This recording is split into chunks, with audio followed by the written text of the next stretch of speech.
Le gouvernement veut donc faciliter le travail des immigrés avec la création d'un titre de séjour pour les métiers en tension. Produire n'est plus un problème.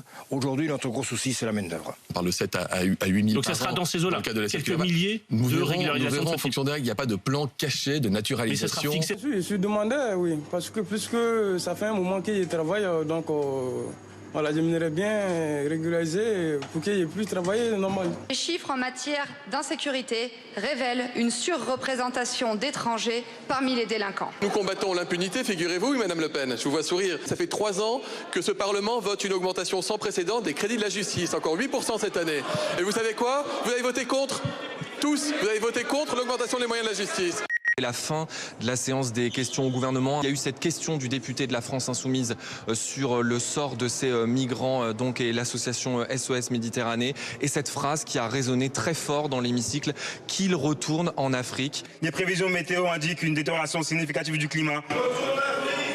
Pas du tout. C'est violence. On voit la vraie face du Rassemblement national.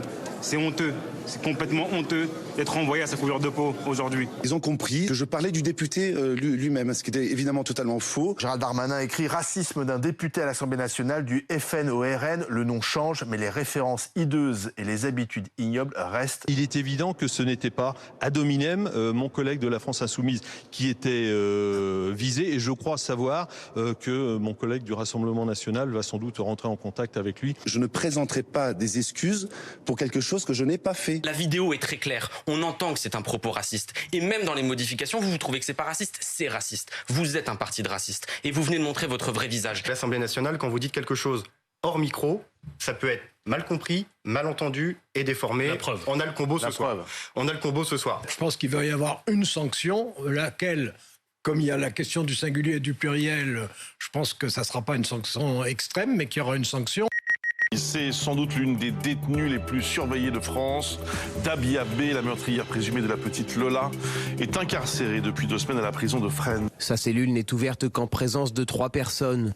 Lorsque la détenue quitte le quartier d'isolement, tous les autres mouvements en détention sont bloqués. Tout incident ou changement de comportement doit être notifié à la direction. Il y a des craintes quant à un possible suicide, mais aussi des craintes par rapport à d'autres détenus. Il y a certaines détenues qui sont mères de famille, donc il y a un risque potentiel d'agression.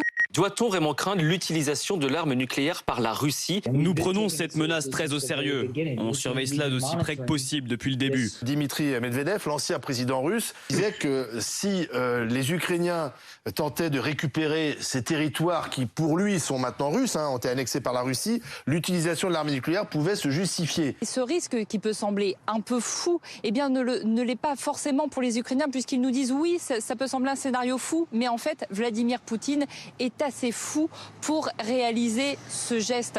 Priorité au direct, on va connaître le lauréat du Goncourt. Brigitte Giraud est la 13e femme en 120 ans à avoir reçu le prix Goncourt. C'est magnifique, c'est inattendu, c'est émouvant.